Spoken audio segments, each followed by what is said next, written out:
amoy kulob ang damit. Charm Fabcon, bangong pumaka-bloom, tanggal amoy kulob sa bango ng charm. Kaya gamit ko, Charm Fabcon with Bloom Fresh technology. Kills 99.9% of kulob-causing bacteria. May aroma burst pa of thousands of flowers and berries. Ang sampay sa loob, no amoy kulob. Bangong pumaka-bloom sa charm. Charm Fabcon. ACN. Ngayong ika-87 taon ng kauna-unahan, DZRH. Tayo ay iisa. Ikaw, kayo, tayo. Iisa ang radyo. Tayo ay iisa. Iisa ang nag-uugnay. Iisang radyo ang pinakikinggan. Tayo ay magkaisa dahil tayo ay Pilipino.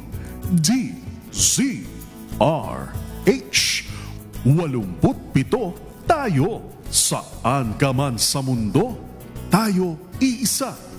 Tayo Pilipino. Serbisyong tapat sa iyo, DZRH.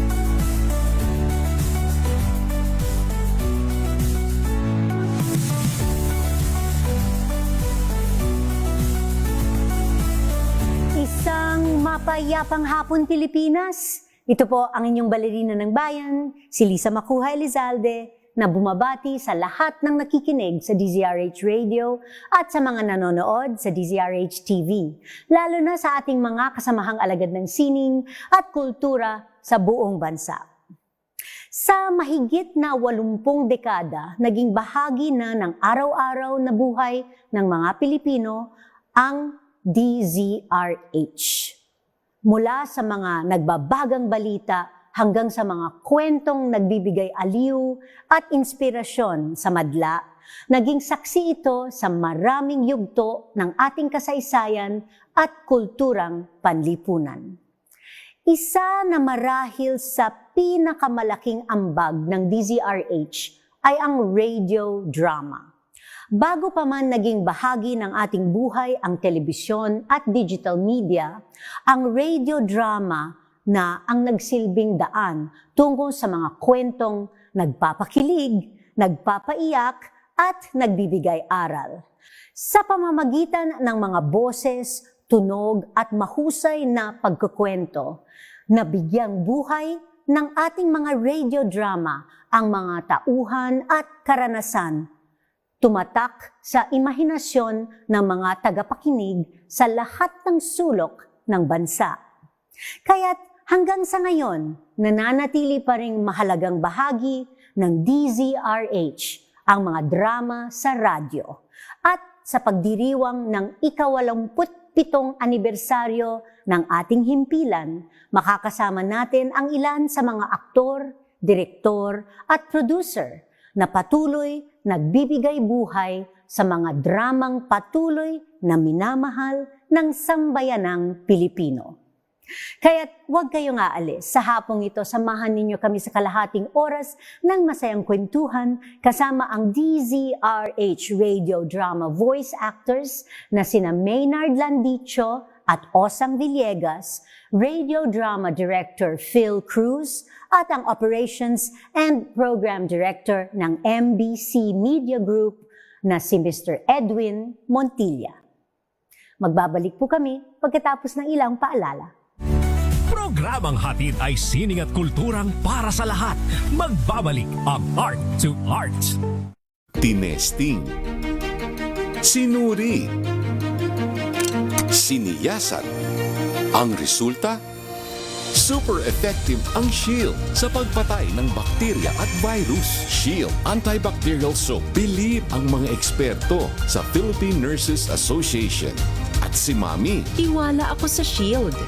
Shield Antibacterial Soap. Napatunayang mabisa. Ang mga nurse, tiwala. Hello, Washi! Laundry day na naman! Yay! Anong meron? Mancha ng chocolate, putik, may libag pa. Kaya natin yan! With Pride Washing Machine Detergent, may triple stain-away formula. Tanggal ang makapit, madikit, at malupit na dumit mancha. Kaya easy-easy ang labada. Mula noon hanggang ngayon. All you need is pride. All you need is pride. ACS. Usapang sining at kultura para sa lahat. Art to Art.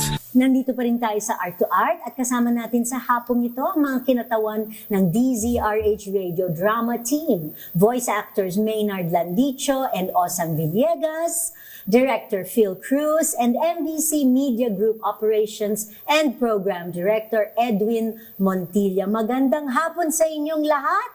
Magandang hapon. Aba, sabay-sabay talaga silang sumagot. And welcome sa aming programang Art to Art. Thank you. Wow. Thank you. Sa kauna-unahang pagkakataon ay ma-feature naman ang radio drama sa ating programa. So, actually, first question, sa panahon ngayon ng streaming platforms, podcasts, social media, bakit kaya may kakaibang kapangyarihan pa rin ang radio drama at hindi basta mapalitan sa listening habits ng mga Pilipino? Nagtinginan sila. Okay. Sino mo sasagot? I'll answer the O first sige, question. Edwin. Drama never left us. It has been there since the beginning, since DZRH came to be. Now with the platforms, before, naririnig lang po natin ang drama sa AM. Ngayon, may drama na sa FM. May drama na sa podcast. May drama na sa lahat ng platform. So it only means very endearing pa rin talaga ang drama. At marami pa rin nakikinig sa drama. Kaya dati nung araw, ang social media ay radyo. Ngayon ang social media is the platforms. Yet in the platforms, andun pa rin ang drama. So, endearing, sikat pa rin, pinakikinggan pa rin ng drama, ma'am. Lahat ng lugar ngayon may drama. Yes. In fact, we have our own podcast. We have the Gabi ng Lagim sa podcast natin. So, nare-repurpose natin yung mga materials natin. Okay. And aside from that, ma'am, Yes, Phil. kami po, meron din kaming DZRH fan group na wherein mga 10,000 ang mga followers namin. Sa Facebook ito? Opo, sa Facebook. Okay. Kaya still naniniwala kami na matibay at malakas pa rin ang drama. Maraming nakikinig. At pagka may mga comment din sila doon sa drama, pagka hindi nagandahan, o pagka nagandahan naman, na-appreciate nila. Oo. So may immediate feedback din, ano? Yes, Oo. ma'am. Yes. At saka ang drama talaga, hindi nawawala. Mas, ngayon, evolution ng drama ba? Nung araw ang drama, parang duplo, parang patula. Pero ngayon, yung mga actingan namin, natural na lang. Hindi ka nagdadrama. Pa sa mga listener, Hindi parang balagtas. Yeah, oo po. Very At saka, natural na. minsan, di ba, meron na kaming video. Nakikita nila kami sa video. Ay, matatanda na sila. Pero boses bata pa rin. Nabubuking. Oo, sa Pero video. na-enjoy naman nila kasi nakikita nila talaga iba ang tunog ng DZRH drama kesa sa iba. Yun lang masasabi ko. Totoo. Saka malaking tulong talaga yung social media. Kasi noon, kung mapapansin nyo, napapakinggan ng drama dito lang po sa Metro Manila o sa ibang part ng country natin. Pero ngayon, worldwide. Kasi maraming mga OFW na nakikinig through podcast, through YouTube or Facebook. So, napapakinggan na rin yung mga drama natin. Yes. Oo. At saka nag-evolve yung drama kasi yung mga ibang drama natin, di ba, naging television series, tapos naging sine. Kasi nga, I guess yung universal appeal ng isang kwento, no? Yes. Na hindi mo talaga hindi yan talaga mawawala sa kulturang Pilipino, Actually, sa panlasa ng Pilipino. Yung mga katulad ng si Matar, na pelikula yun. Yung, ano pa ba yun? Isinakdal ko. Kwento ni Sinagdal Lola ko, mundo man ay magunaw. Maraming mga nagsimula sa, especially DZRH. Wanted Familia Banal. Correct, Marami. correct. Pero Edwin, sa mahigit na 8 dekada ng DZRH, ano ang naging papel ng radio drama sa tagumpay ng DZRH at sa paghubog ng station identity? Well, ang pinakamalaking tagumpay noon, ma'am, is nakilala talagang isa sa culture din natin ng Pilipino na naipahiwatig sa buong mundo na ito ang mga Pilipino and this is what we do.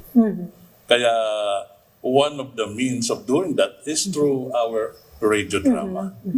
It's also information dissemination. Yes. Kaya nakakatulong din sa pagpaunlad ng bayan. Totoo.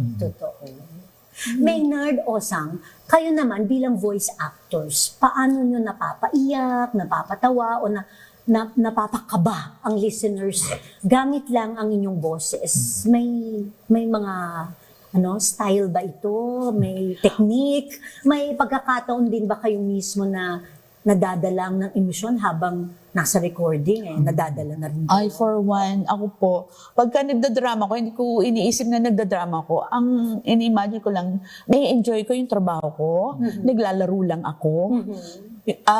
Tsaka ang importante sa isang script, yung characterization. Yun ang importante. Hindi mo na kailangan mag-memorize o magbasa yung character mo. Kasi pag sumakay ka na sa character mo, dire-diretso yan. Kahit hindi ka, mabilis ang tsaka natural na actingan, hindi yung parang nagbabasa ng script. Basta yun, I enjoyed my job. Yun ang galing naman. Saka natural na po yung dumarating mo. Pag nakita namin yung script, pag nakita namin yung character breakdown, alam na po gagawin namin kung ano yung gagawin ng pananamin. Halimbawa, nabasa namin dyan, 16 years old. So, magiging automatic 16 years old yung boses namin. Or pag mas older than that, ganun din po. Medyo na-adjust ka agad namin. So, parang parang pinipindot na lang. Ayun na kaagad yung character mo. So, mas madaling mag-adjust ng boses? Ganun ba yun? Siguro sa kasanayan na rin namin kasi matagal na po. Madali na po para sa amin. Okay. Sa bagay, mas madali siguro mag-adjust ng boses kesa sa mag-computer graphics para maging 16 tayo ulit, Okay. Phil, ikaw naman, sinasabi nila na sa radio drama, ang tunay na special effects ay nasa isip ng nakikinig. So bilang direktor, paano mo binubuo ang isang mundo na hindi nakikita, pero malinaw na na-visualize ng audience sa kanilang imahinasyon? Actually, ma'am, nakadepende din po yan sa script, sa writers. At saka yung mga talents nga na gumaganap. Pag kailangan ng talagang emotion with the help of music, may background music, madadala ang emotion ng isang talent. At doon na-feel ng director kung talaga bang nararamdaman mo yung ginagampanan mo. And sometimes, kinokorek mo rin sila dahil parang wala sa puso yung ginagawa. So, kailangan maramdaman namin yun. Added to my ma'am, is radio is a blind medium. It's the theater of the mind. Kaya the best ang radyo to project a drama because the listener will have to picture in their mind what's going on. The participation of the audience is to picture sa isip nila kung anong sinasabi namin. Doon naglalaro. Unlike watching a television, nandun na lahat. Wala nang expectation, wala nang, it's all there. But if you listen to radio, it's very personal, na kayong dalawa lang, iniisip mo kung anong ginagawa ng mga to. Nilalaro mo sa isip mo, itong anong sinasabi ng ginagawa nito. So, yung theater of the mind is working and you're translating what they are doing. I see. That makes it exciting. I see. Para ka nga din naman nagbabasa ng libro, pag ganyan. Na Yes. Nasa imagination mo talaga yung mundo na hinuhubog ng libro or ng like ng radio drama. Okay. So, karamihan sa inyo ay mahigit na 3 dekada Mahigit pa. ng bahagi ng DZRH. Mahigit pa? Ako 2 dekada pa. Okay. 4 na dekada na. So, ano ang pinakamalaking pagbabago na nakita ninyo sa taste at preferences ng inyong mga avid listeners? At ano naman ang nananatiling pareho hanggang ngayon? So, kailangan namin mag-adjust, ma'am, sa panahon, di ba? Katulad ngayon, sa mga kabataan ngayon, maraming lingwahe silang parang sa mga may edad na medyo kakaiba. Pero kailangan namin gamitin din yun. Lalo na kung yung mga ginagampanan sa mga teenagers din, mga millennials. So, ina-adjust din namin yung mga dialogue sa amin. Iniiwasan namin gumamit na ng mga medyo malalalim at makalumang mga dialogue. Mga Gumagamit din ba kayo mga acronym?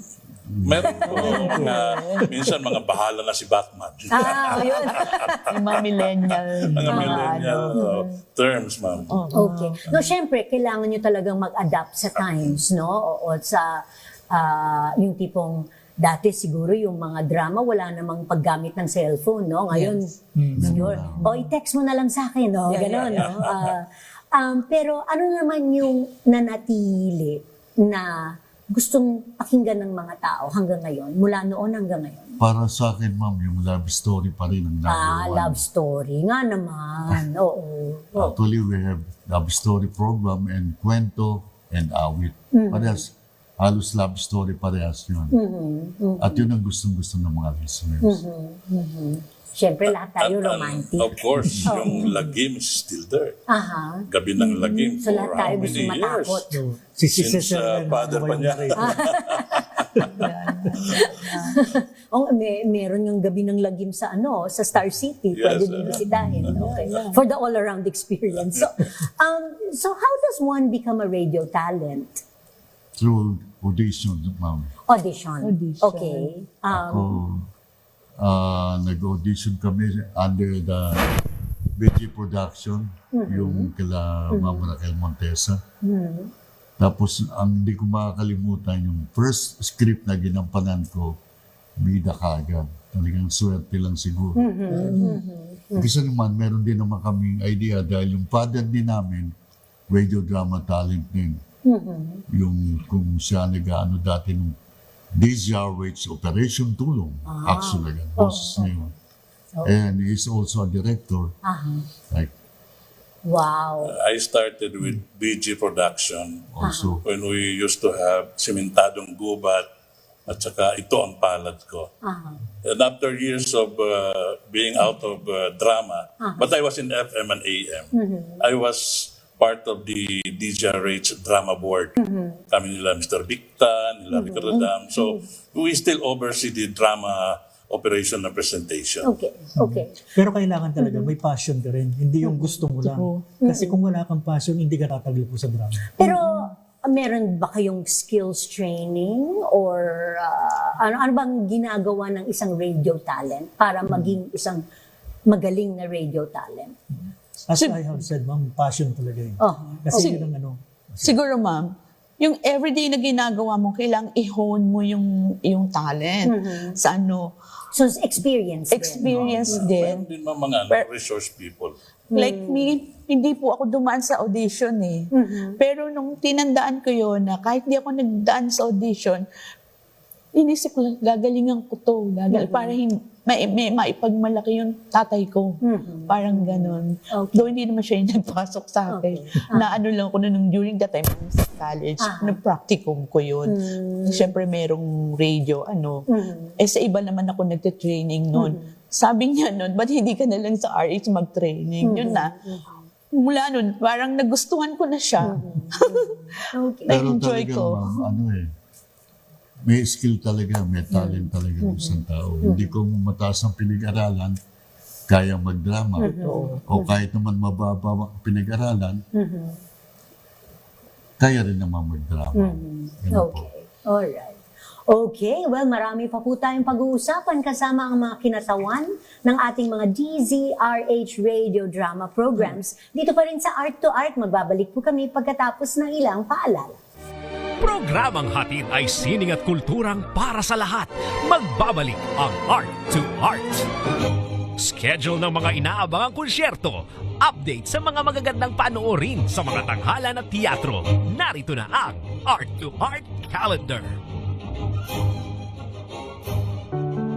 Narito ang ating arts calendar. Sa Sining Biswal, bilang pagdiriwang ng kanilang 35th anniversary, inihahandog ng Ang Ilustrador ng Kabataan o ang INK ang exhibit na Stories We Tell sa Fundasyon Sanso sa San Juan City mula July 11 hanggang August 8. Tampok ang mahigit sa 70 artworks na naglalayong magtanong, ano ang nakikita mo? Mayroon ding companion exhibit na pinamagatang Side Stories sa Scholarship Cafe ng Fundasyon Sanso. Makikita naman dito ang mga tribute works para sa yumaong INK member na si Robert Alejandro. Sa musika, inihahandog ng Double Pentagon Concerts at Varles Pianos ang Manila Concert debut ng award-winning American clarinetist na si Ford Curian sa July 13, 7 p.m. sa Varles Pianos Green Hills. Libre ito at bukas sa publiko. Samantala, para sa mga interesadong sumali sa masterclass ni Ford Curian, bumisita sa website ng Double Pentagon o mag-email sa rsyfacunda@gmail.com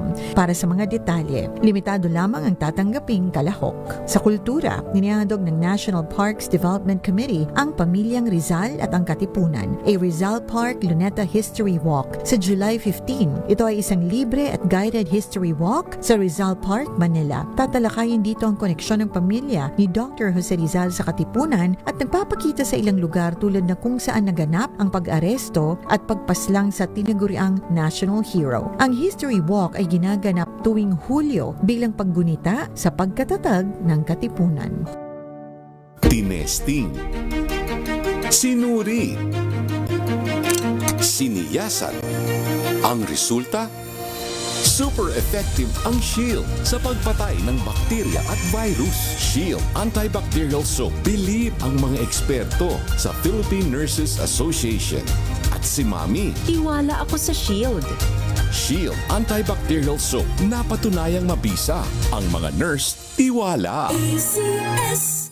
Hello, Washi! Laundry day na naman! Yay! Anong meron? Mancha ng chocolate, Oh. putik, may libag pa! Kaya natin yan!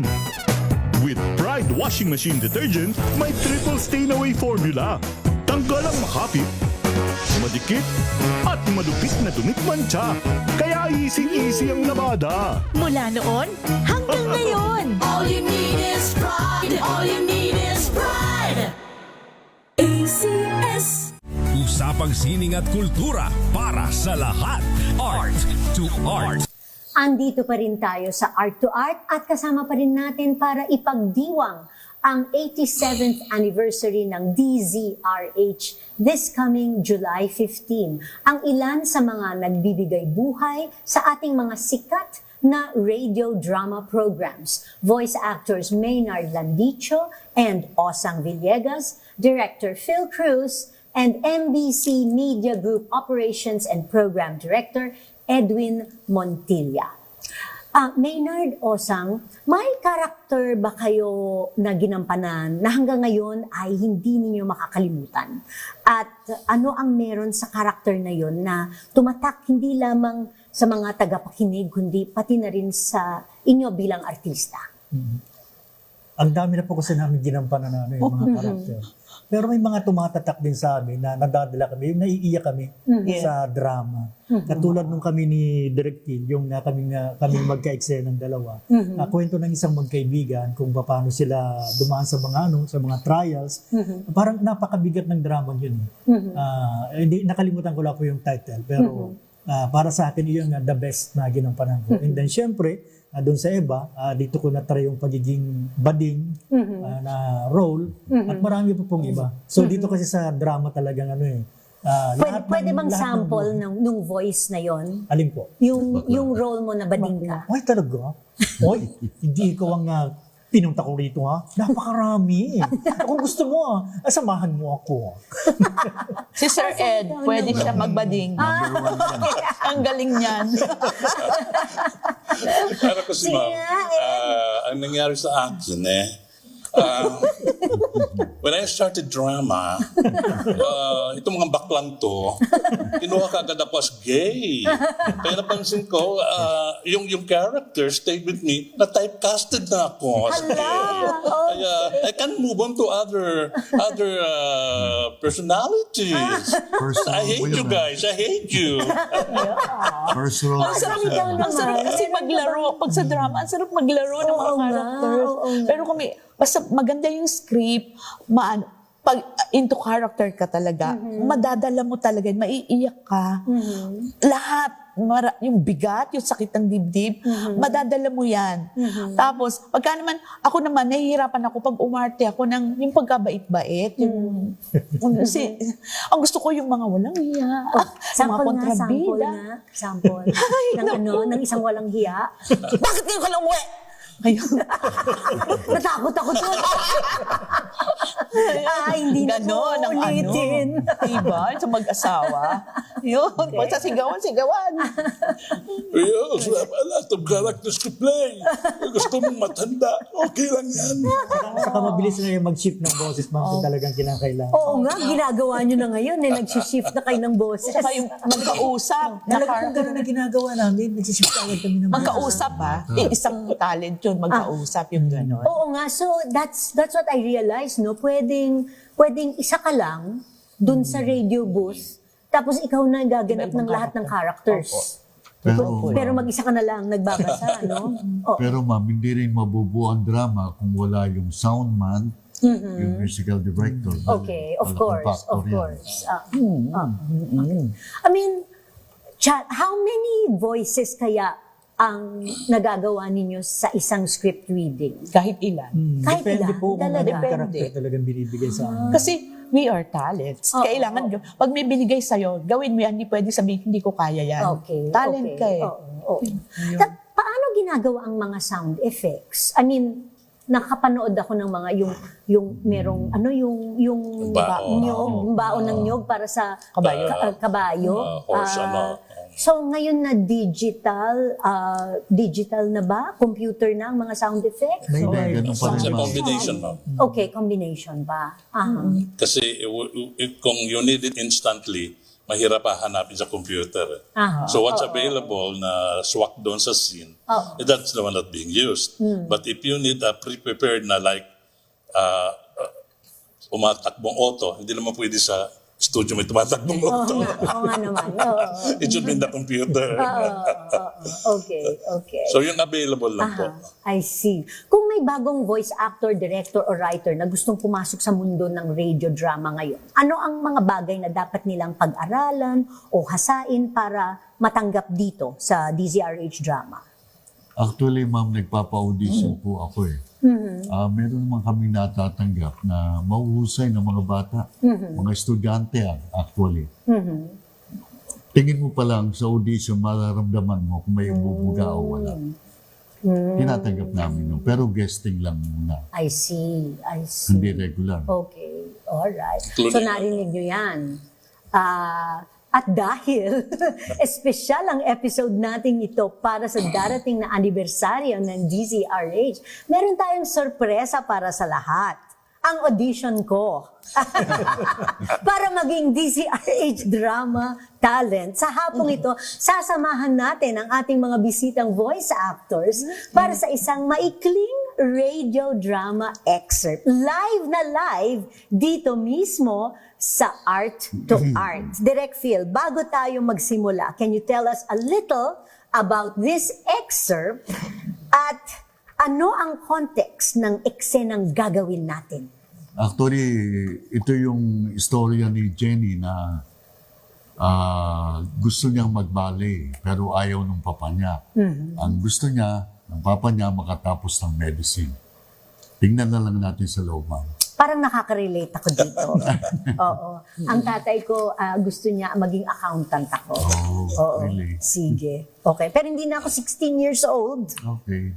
Sige. Tatry kong mag-sound like 16. Subukan natin? Okay. Alright.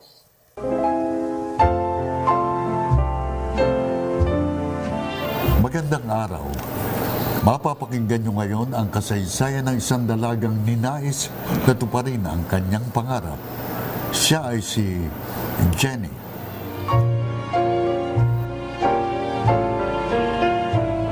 Nais ng aking papa na magtapos ako ng medisina at sinasalungat niya ang aking kagustuhan.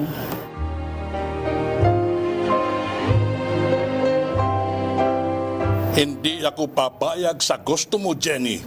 Pero papa, gusto kong magballet. Anong mapapala mo sa balay-balay na yan? Mababalian ka lang ng buto sa gagawin mo. Gusto kong magtapos ka ng medisina. Jenny, naiintindihan ko ang papa mo. Siyempre, gusto niyang magkaroon ng anak na may pagmamalaki niya na isang doktora.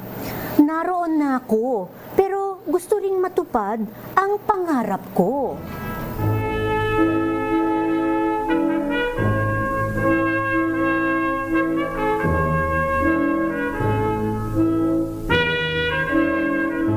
Congratulations, anak Jenny!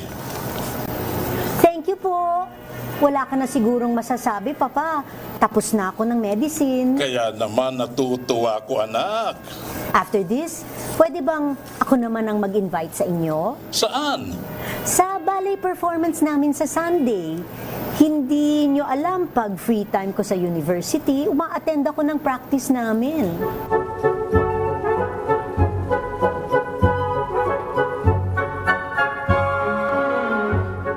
Napakaganda palang pagmasdan ang pagsasayaw ng aking anak na si Jenny. At ganon din ang mga kasama niyang bata. Bakas din sa mga nanonood ang kasiyahan.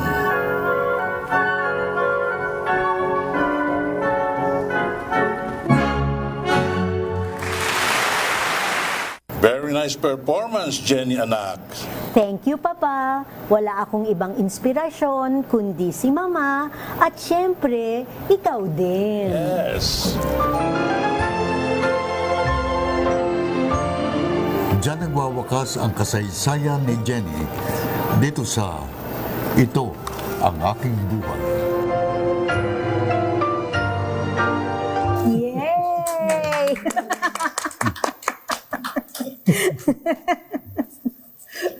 So, last question. Bago tayo tuluyang magtapos, ngayong ipinagdiriwang ng DZRH ang kanyang 87th anniversary, ano ang mensahe ninyo sa maraming henerasyon ng tagapakinig na lumaki, umibig, natuto at nangarap kasama ang mga kwentong inyong binibigyang buhay sa radio?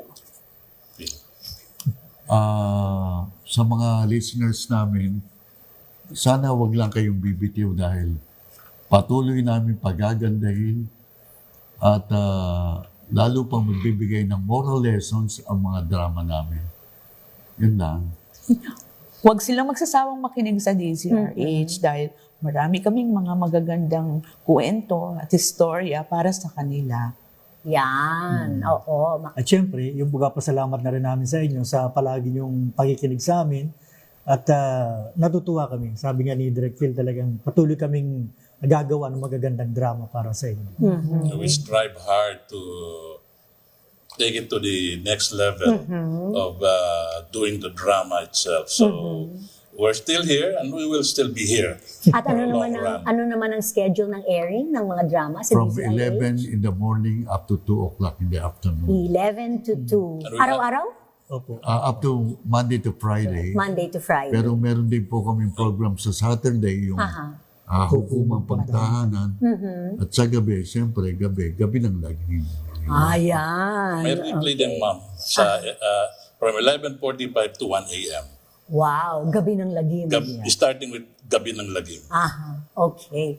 Ako, papasa na ba akong radio talent? Yes, of course. Sige. Pressure.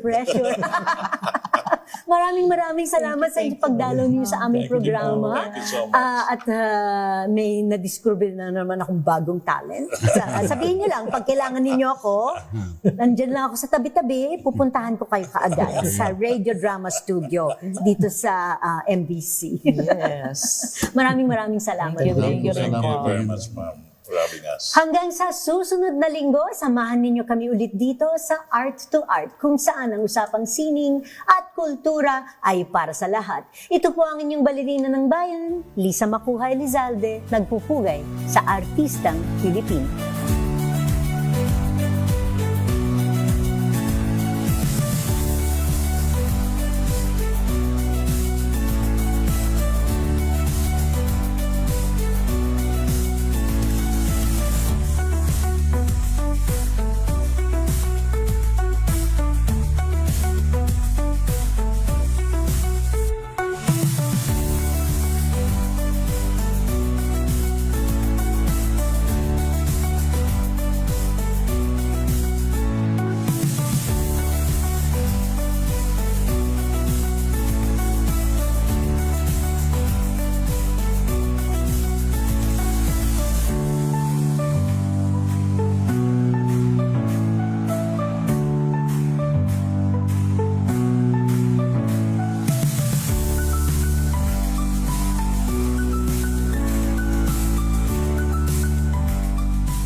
Ang galing-galing mo, Smart dishwashing paste ko.